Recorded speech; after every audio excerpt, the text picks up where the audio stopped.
palette that I use an awful lot. It's called the Align palette.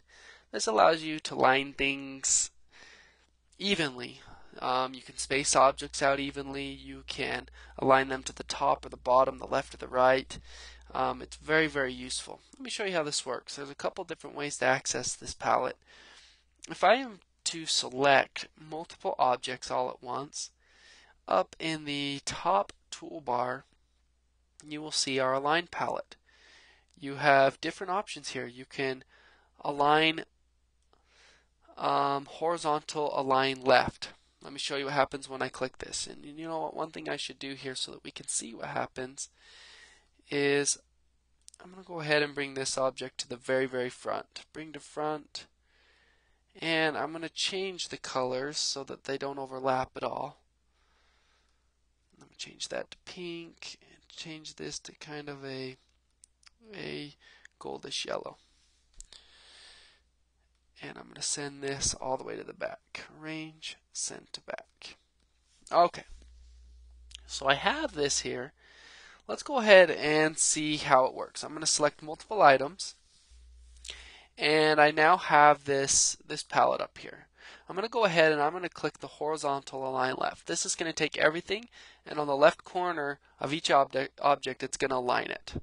See what happens when I did that? Everything's lined up to that left edge. Let's go to the next one over. This is a horizontal align center. As you can see, everything is aligned up center, all the way down the middle. Let's go ahead and I'll undo that. And let's go ahead and do the right. It does the same thing. Everything's along the right edge. Now, let's go ahead and let's move this object here. Let's move this object here. And let's go ahead and pull them a little bit closer so we can see kind of how this works. Maybe we'll have them overlap just a little bit. Just like that. Let's see how this works. Now we're going to do some vertical alignment. I'm going to go ahead and select all these objects, and I'm going to go ahead and align them to the top. As you can see, all the objects went to the topmost part of the object. Let's go to the next one. Now they're all centered. And the last one is a line along the bottom. Now I'm going to go ahead and I'm going to center each one of these up, and we are going to go to a different example here. I don't want these to be different sizes. I'm just going to make some random spacing between each of these, and we're going to try aligning these a little bit. I'm going to select all of them, and we're going to come and we are going to distribute things. Now I need to also do an alignment this way. I'll just pull it down just a little bit and pull this back up. Okay, there we go. Now watch what happens. Let's do some distribution.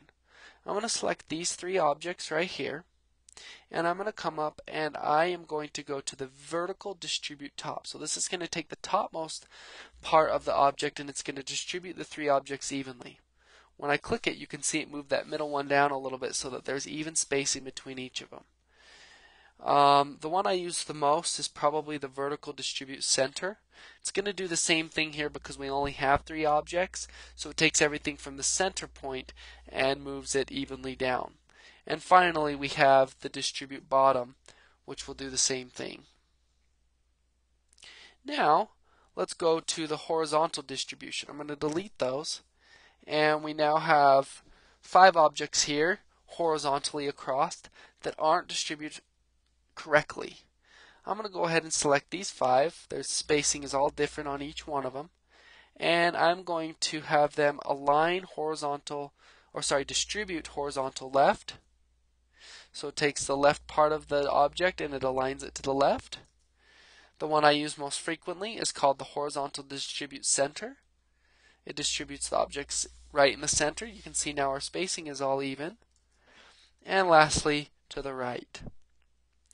So those are very helpful when you are trying to align things in a particular, and you want to know that things are distributed correctly and that the spacing is even between each object. This allows you to align things correctly too. So this is something you'll use. I use this palette non-stop. It is so helpful. I'm going to go ahead and shake those up a little bit.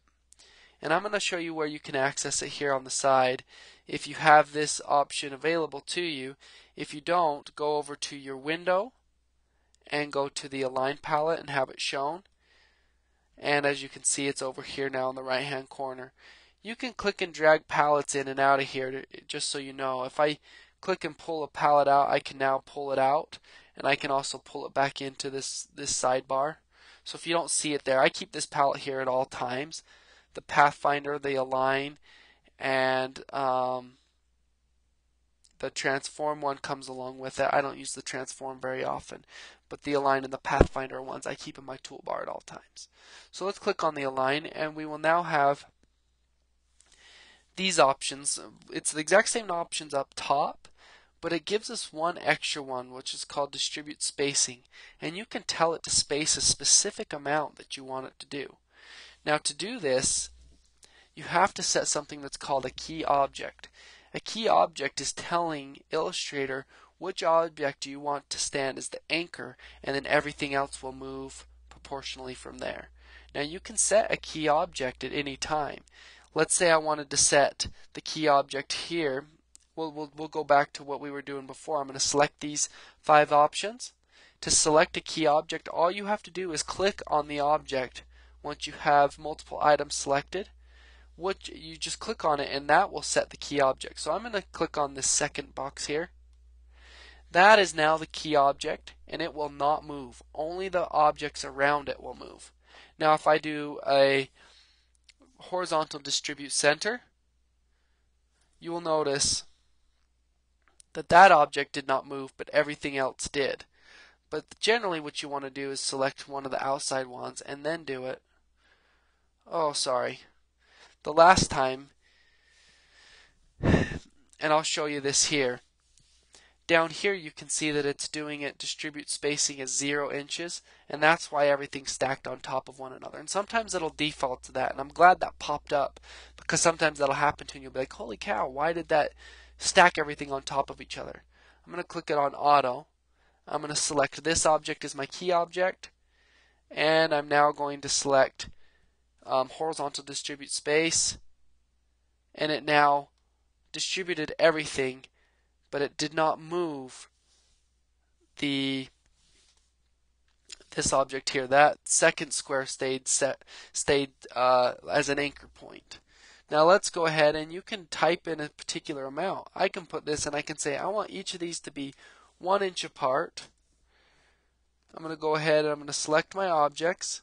I'm going to click on the first square here, make it my key object, come over down here to my horizontal distribute space,